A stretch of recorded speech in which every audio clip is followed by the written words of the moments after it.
How to delete messages on Messenger. Hi everyone, welcome back to our channel. I am Bimal from App Guide. In today's guide video, I will show you how you can delete messages on Messenger. But before we get started, as always, if you are new to our channel, then make sure to leave a like, hit that subscribe button, and without any further ado, let's get started with today's video.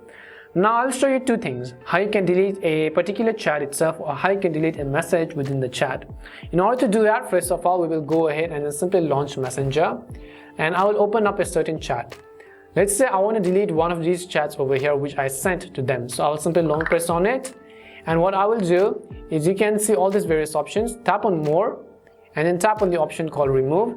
Once you tap on remove, you can basically unsend them or remove for yourself. So when you select remove for yourself, it will only be removed for you from the home screen. But if you want to unsend or remove that from their profile as well, then you can select it and you can see you unsent a message, but that person will be able to see that you have unsent a message. So basically, even this, you can select it and then you could go ahead and select remove and then tap on the unsend button, which you see just like that.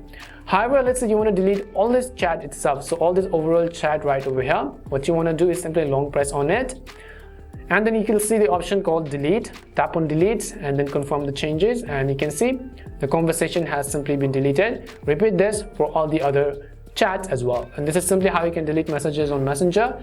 We hope the video was really helpful. If it did help you, make sure to leave a like and subscribe to the channel. If you have any more questions, queries, or doubts, simply also make sure to leave them down below. Thank you very much for watching till the end, and see you soon in our next video.